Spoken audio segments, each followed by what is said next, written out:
Hello, everyone. Welcome to the first Hack Podcast episode, kind of revamped. Today, I'm here with my first guest, Loredana, who works at Northeastern currently. Um, and basically, kind of today, we're going to be talking about briefly like the format of what this podcast is going to be moving forward, um, and interviewing our wonderful guests. So first, I'll kind of just start and talk about what my goal is for this podcast. Kind of what I want to do here is to give perspective to people who maybe like who don't know so much about the international workspace, and kind of what it's like working outside the United States. Mm, I've already started a club in my school where I have people come and speak to my members about how they built a global career. So this is kind of an extension of that. Um, so I'm hoping this will be super successful. And I think this meeting is going to be great. So, if Loredana, if you would just like to talk a little bit about yourself, where you're from, and give like a brief intro, and we absolutely. get the interview started. First of all, hello, everybody. I'm very happy to be here. Parker, I'm very proud of you. I know you have a very impressive international background, and I think it makes a lot of sense that you started this podcast and you're part of the club.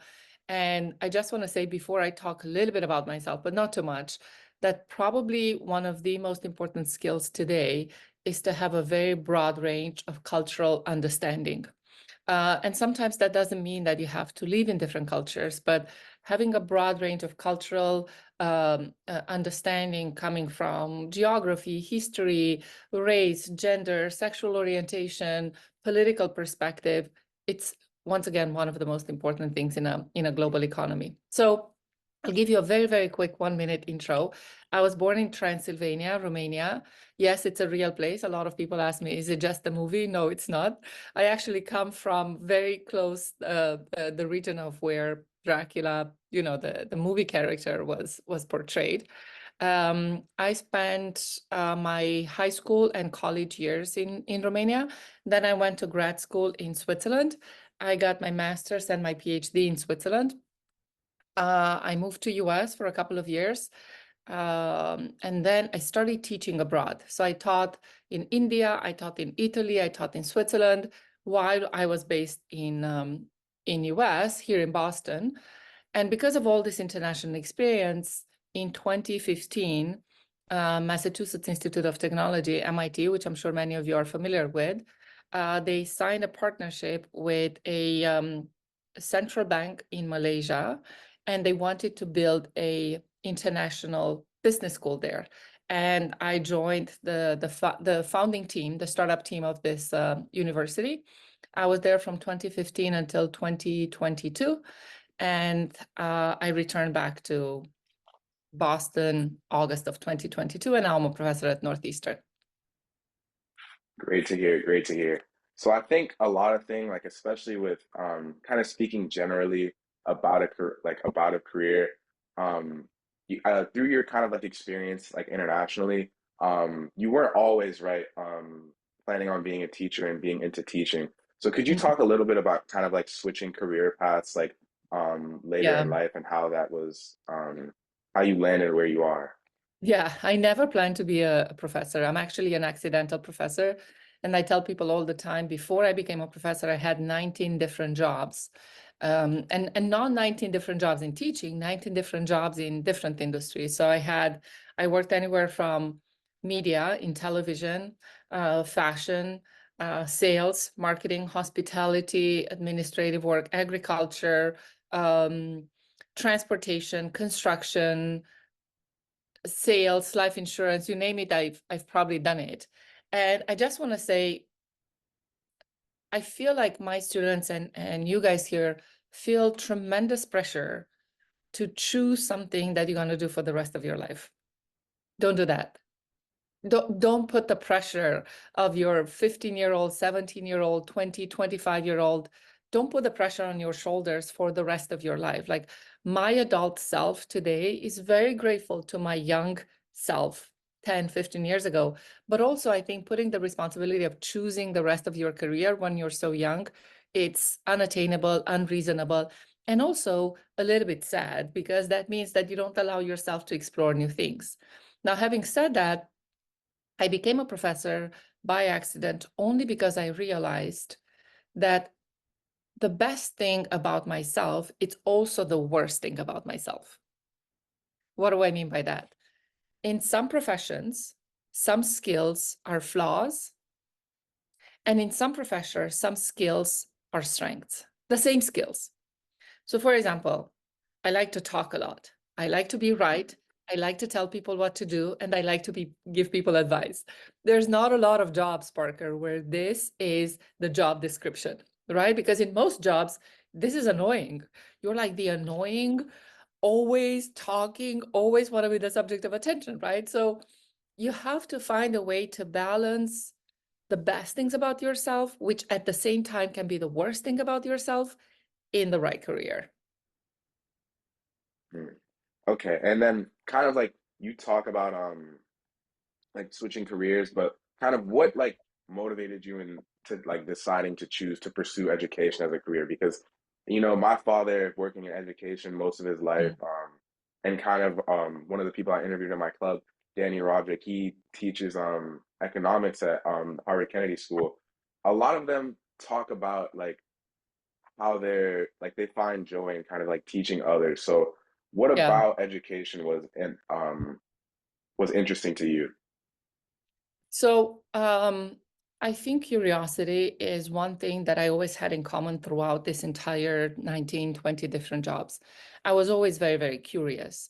And a curious person wants to learn. And what I realized is that the best way of learning something is to teach it. So, for example, I teach a lot of things that I don't know, but I'm learning them as I'm teaching. So right now I'm using a lot of AI, artificial intelligence, in my classroom, and I teach my students how to use AI, but I'm actually probably equally uneducated when I start the process. So I'm very curious to learn. Secondly, when I was offered to apply for my PhD program, for my doctoral program, I was offered because I was the first student in my group, in my school, to be a PhD. And I thought, I don't want to be a professor. To be very honest, Parker, most of my professors when I was growing up were old white dudes sitting at the desk, reading from a book, being as boring as heck. And this is what I think role models, or at least different type of people in different jobs, matter so much from our perspective, right? Because if I have never seen anybody like me, I never thought that I could be that person. And today, what I love the most about teaching is not even what I teach in the classroom from a theory perspective, which my classroom is not very much like that. Ask all my students, they will say is the most interactive and dynamic and challenging course ever. I think when I have students coming to me and saying, you really made me change my mind, or this course really changed the way I thought about something, or I never expected this to happen. And it's that moment of transformation that I really appreciate. Mm. And then kind of like with working with students who are like younger and Mm. like college students, I find myself honestly like struggling to stay updated with like trends and new Oh, things and yes. what's going on in the world. How do you find ways to stay updated with trends, even if you're not a part of this generation? Yeah.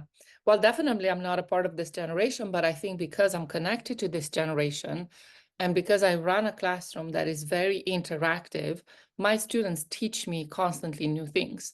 So I mentioned before that I use AI in a classroom. Why am I using it? Because a year ago, I had a student in my class. I teach innovation. And I had a student in my class who came in February of 2023. And he said, I'm using ChatGPT for my homework. And I said, what is that? Believe it or not, a year ago, I mean, I knew of ChatGPT, but I wasn't really sure how you can use it for homework. And I said, teach me, and then let's teach the rest of the class. So, because my class is so interactive, and I always ask my students for their opinions and their, whatever they learn that it's interesting, that it's new, I am a sponge. I learn equally as much as I teach, I think. And last semester, I did such an amazing, cool project. I used AI to write comic books on innovation.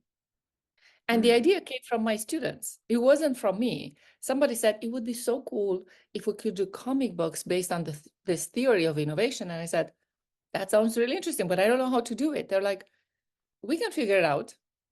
So I think being humble when it comes to how you learn from people matters a lot, right? So we mentioned international. I lived in India, I lived in Malaysia, I lived in Switzerland, I lived in Italy, in Romania, in US.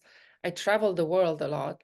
And I think what you learn the most is that you shouldn't walk in a new culture assuming that you're the best. And I love that about you personally, Parker, because I feel like you have learned through Hong Kong and Malaysia and different parts of US and everywhere else you lived, Singapore, you have learned that there's always something you can learn from others, and you should never assume that your culture is superior to others. Because there's so many ways you can learn from others. And me telling my young Gen Z students that I am the one who knows everything, it would be so stupid. Mm. And I think like specifically like learning from others is something like even me today, even though I'm not very old, right? I have like people I need to talk to run these things, like my club, like my vice presidents, right? If I did it all on my own and I didn't really Yeah, talk to other people and get advice from others, I probably wouldn't have like the most successful thing. So I think it's all those like people and kind of like getting information from different sources and yeah, like kind of compiling it all together to like make your best like judgment of a situation. So I think that's a really absolutely. great insight. Thank you. Um, but kind of another question I kind of had about AI, do you kind of see like the advancement of AI over the past year? Do you foresee it going too far and it kind of like ruining like academic integrity? Because recently with the launch of Sora by OpenAI, Mhm. it's basically like a text to video Yeah. program, and it's extremely realistic. So I'm wondering if like the advancement of AI, does that worry you or So I wanna talk a little bit about critical thinking and AI. So mm, with everything, I'll say this, with everything invented by humans, you have to be both afraid and excited. And the problem is not the invention, is the problem is the application, right? Recently, Oppenheimer won the Oscar for the best movie of the year, and it was about the atomic bomb. I don't really mm, think that when scientists invented the atomic bomb, they wanted it to harm half of humanity. mm, But it's how you apply something that should be very scary. So I'm not really afraid of AI. I'm not afraid of Sora. One of my student teams did yesterday a presentation on deep fakes, and they said, we never talk about the positive aspect of deep fakes. And I said, is there such a thing as a positive aspect?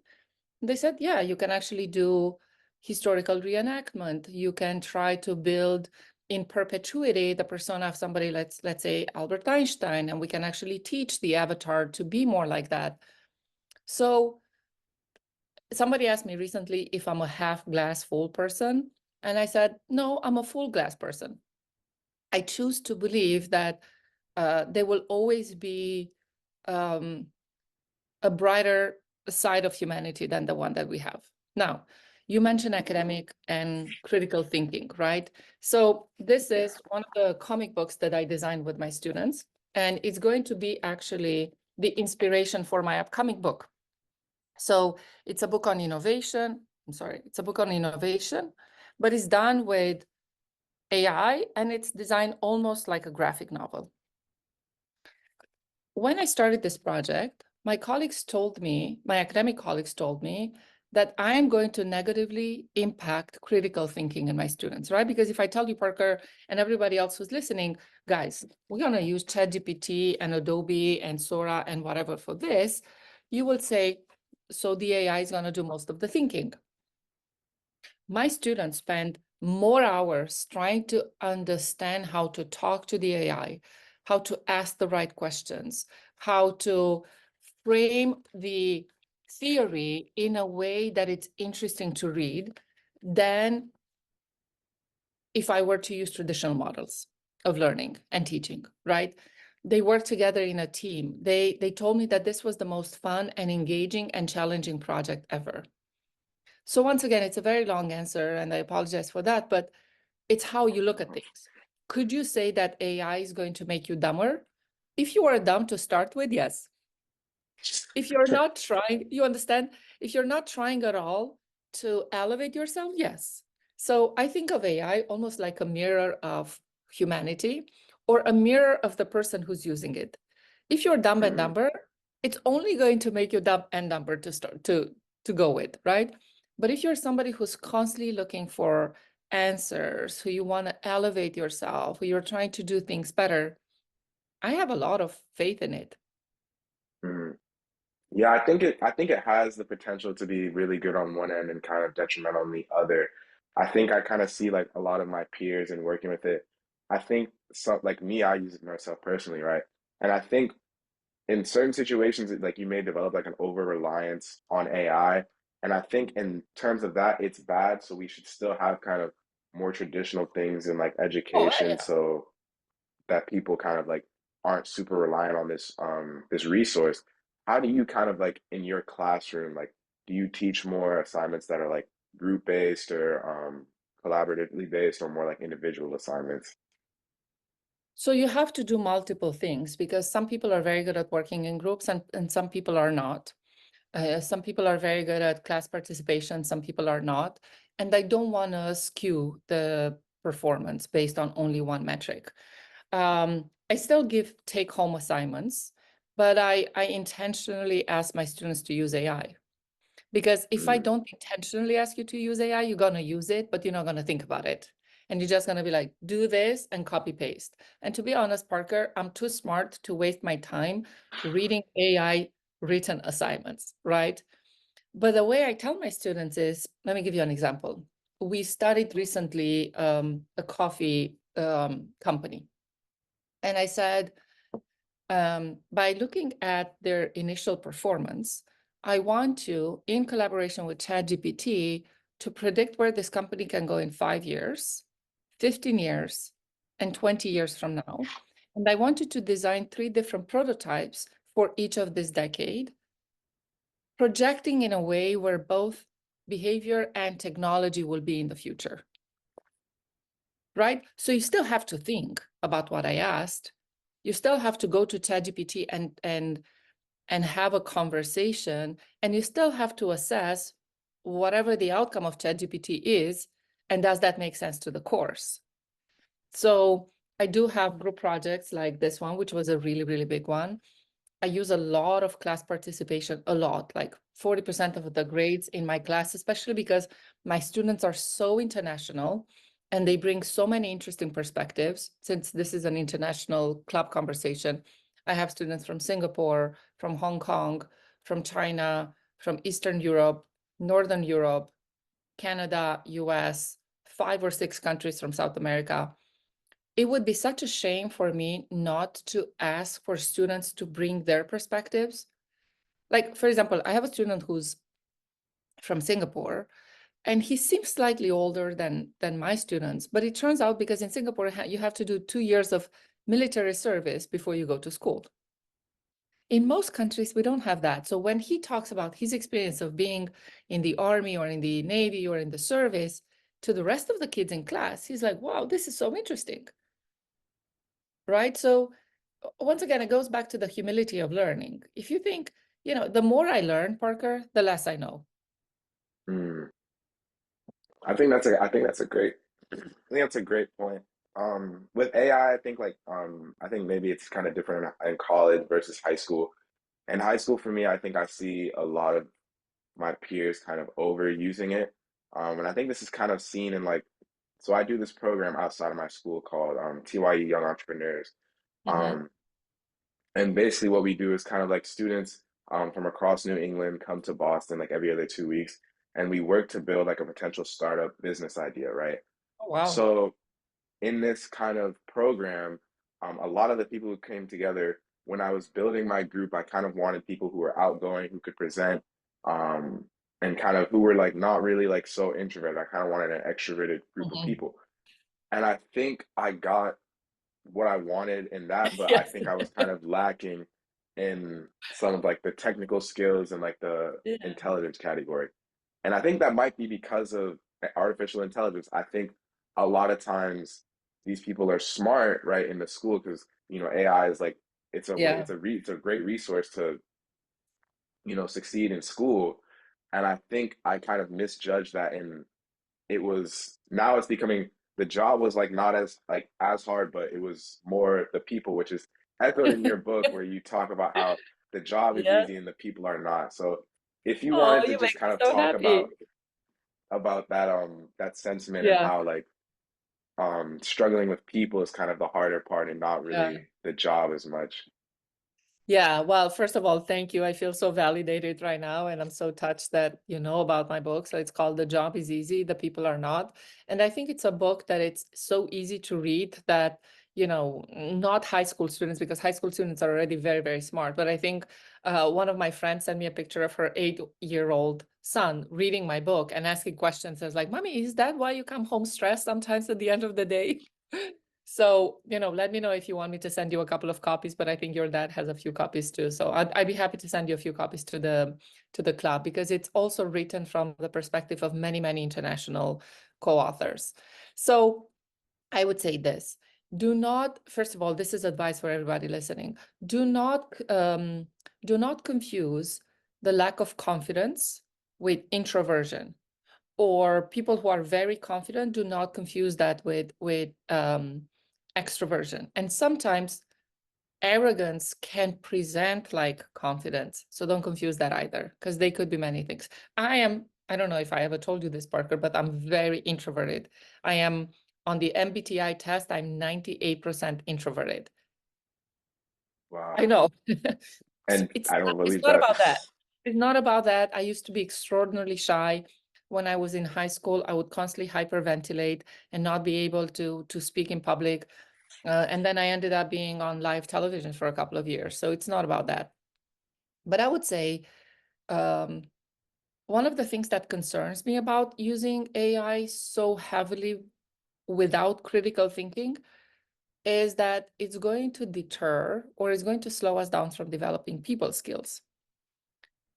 And especially, I have to say, I'm very concerned about your generation and the over-reliance on technology, and not even AI, because you cannot develop people skills, or in my book, I call them smart skills. You cannot develop them in isolation. You cannot develop them by yourself. So, Parker, you cannot become emotionally mature sitting in your bedroom and playing games or talking to AI or being on social media. You need social interaction because on one hand, you need to check yourself in the presence of others. You need others to check yourself. You need calibration, you need reflection, and you need repetition. Another skill that I talk about in my book is called validation, which is what I mentioned before. Thank you for your validation. Thank you for acknowledging what I do and knowing about it. There's a false sense of validation that is given by social media, which impacts a lot your generation and the Gen Z and even a little bit of the younger millennials. That is false validation. So unfortunately and fortunately, we need people to learn how to work with people. And I'm saying unfortunately because people are very, very complicated. And, in the beginning, we mentioned various versions of diversity: culture, geography, religion, status, et cetera, et cetera. Once again, you cannot learn those from books. You actually have to force yourself to be in social interactions. And, I'm not saying that you cannot be. A lot of young people ask me all the time, they said, so are you telling me that I cannot be my authentic self? I was like, no, no, no, quite the opposite. I'm telling you, you should be your authentic self, but you should aspire to be the best version of your authentic self. I think sentiments like that are like what kind of makes your book. I haven't fully read it personally, but I've done Still have research time. about it. I no, but I'm really wondering because it sounds like such a great book. I'm wondering what really motivated you to write the book initially. Yeah. So for those of you who don't like reading, don't worry. I don't like reading very much either. So I created a very short YouTube series of videos of 2-3 minutes maximum each. So I'm happy to share that with everybody watching. So remind me, Parker, to send you a playlist. Um, so for everybody's, sake, you should know that Parker's dad and I worked together for about 4 or 5 years in Malaysia. And Parker's dad was the reason why I wrote this book. I don't know if I ever told you this, Parker, but your dad came to me one day and he was the chief marketing officer of the school. And he was also a dean and I was also a dean. And he came to me and he said, you always tell people that the job is easy, the people are not. You should write a book about it. And I was like, Sean, don't give me extra work to do, man, because I'm already so busy. But I featured your dad in the book because not only he inspired me to write the book, but he's an expert in managing people.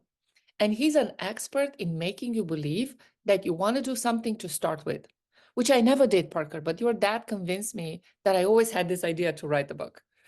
So the truth is that all of us struggle when it comes to working with people.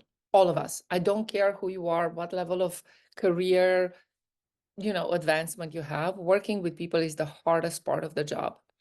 And when your dad asked me to write the book, I have to say, I scratched my head a little bit and I was like, I actually don't really know what I would write about because the real title of the book was supposed to be I Hate People and Other Management Lessons.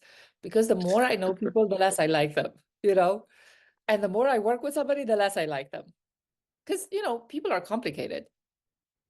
But then when Sean asked me to, to think about writing the book, I thought, what if I don't write it from my perspective? What if I go around and talk to people that I know are very good at one thing when it comes to working with people? So for example, your dad is very, very good at managing up.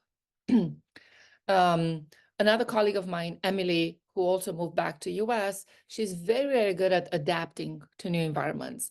Our president and dean was extraordinarily good at having a vision of the future. So I thought, let me not write it from my perspective, because what do I know about managing people? Let me go around and interview people that are very good at one thing, and I'm going to feature them in the book. So there were 3 reasons, right? One was that I struggled at working with people, and I wanted to understand how to do that. Secondly, I looked around the room being my professional Yeah. universe. I said, I don't know one person who's good at everything, but I know a lot of people who are very good at one thing. So I wanted to feature those. And thirdly, like I said, because your dad was the inspiration behind it, and he said, I think this subject deserves more space. So I will be eternally grateful to him for that. Mm. And like kind of like managing all those people and like having to work in a diverse like amount of like workplaces and workspaces, like what kind of responsibilities and challenges like that you face do you feel are like the Yeah. greatest, and how do you like overcome those challenges? So I'll tell you this. When I was a leader, I was not a great leader. And the more I learn about the leadership, the less I wanted to do it. Because I think a lot of people want the title, but they don't want the job. So Mm. I want to be a boss, but I don't want the responsibilities that come with being a boss. I don't want to be in charge, but I don't want the pain of being responsible for everything. I want to be the one that has the final word, but do I really want to have the weight on the shoulders for that? So that was the primary lesson. And the lesson that comes out of this lesson was that I actually don't want to be a leader. I wanted the validation of the title, but not the responsibility.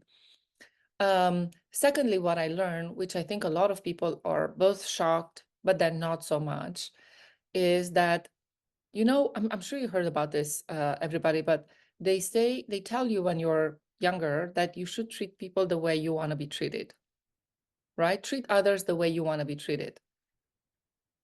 That doesn't work. It doesn't work at all because I want to be treated in my way, but it turns out when I work with others, they don't want the same thing. So what I learned is that you have to treat others the way they want to be treated. I But the think that's a implications great are, analogy. right? The implications are very complicated, Parker, because now I have to get to know you. I have to get to understand what motivates you, what validates you, what ticks you, what triggers you, what do you want to do. So I do a lot of work with very senior leaders who complain a lot about Gen Z in the workplace. And they say they are not motivated, they don't want to work, they don't want to put in the effort, they don't want to do this, they don't want to do that. And I'm like, wait. Is it that they don't want to do it, or they don't want to do it the way you want to do it? Mm, And they're like, well, but when I was your age, or when I was their age, I used to do this and that, and I was so much more driven and so much more motivated. I'm like, well, that's you, boo. They are not like you. So I recently had a call with my best friend, and she works on Wall Street, and she was complaining that she has to manage a handful of Gen Zs, and they don't want to work the same way she used to work. And I said, do you remember when you used to complain that you have to work 12 hours a day, 5.5 days a week, and you resented it? They are doing exactly that. So why resent them for something you always wanted to do, but you didn't have the courage to do it? mhm. Make sense? Yeah, I think that's a really good answer. Like, kind of like everyone's different, and like having to, learn that and adjust accordingly is like probably one of the hardest parts about, working in the scene that you do. And I think kind of like one more question that I kind of just wanted to know that I kind of I try to ask most of my guests is kind of like, as a young person, coming up, and like things that like the thing that motivates me is like, oh, I'm trying to get into whatever college, right?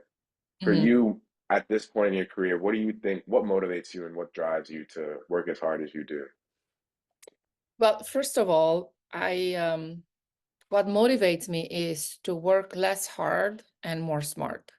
What do I mean by that? That um, one of the things that I'm learning from your generation and Gen Z, I think I don't know who's Alpha and who's Gen Z, but what I'm learning from my younger students is that working hard and working smart is very different. I don't need to drive myself crazy and have countless hours of work to have an impact. So I would say this to everybody who's listening. Work-life balance is not a concept invented by French socialists. It's one of the most important skills in life, learning how to balance your personal time with your professional time, with your, everything else that you want in life. So I think what motivates me the most now is to get the best out of both worlds, but not at the cost of another. Mm, Do you understand? So I want to have a good life, but I don't want it to be at the cost of, I want to have a good personal life, but not at the cost of my professional life. And I don't want my professional life to come with the cost of my personal life. So this means, which is very interesting, because people say, oh, you're not ambitious anymore, or you're not working hard anymore. It's like, no. I am extraordinarily ambitious, but I'm also very selective. And I'm very careful about what I do. I want to make sure that I bring the best self, my best self, in both sides of my life. Because a lot of people drive themselves professionally crazy, and then they become very difficult to deal with professionally and personally. So, like I said, what motivates me the most is when I show up to my students now, and I have to tell you, Parker, I have the best job in the world. I go to class smiling, I come back laughing, I think about my students all the time. I do a lot of consulting work that validates my intellectual and my emotional needs. But I cannot do that at the best of my abilities if I also don't take care of myself personally. And probably a lot of young people would say, well, it's too early for us to think about that. I wish I knew when I was 16 or 18 or 20 that if I don't take care of both me's, my personal me and my professional me is going to suffer. So when I said before that I was a bad leader, I was a bad leader because I didn't take care of myself personally. I was sick, I was burnout, I was emotionally triggered. And once I took care of that, I also became a much better leader. So trying to do both. Well, I think that's a really great analogy talking about balance between your two lives. But unfortunately, that's all we really have time for today. But I really, really appreciate you coming out and talking about your experiences and what you do as a professor. So thank you so much. Thank you very much, everybody. And once again, congratulations to all of you listening. You should be very proud of yourself. Thank you, Parker. All right, thank you.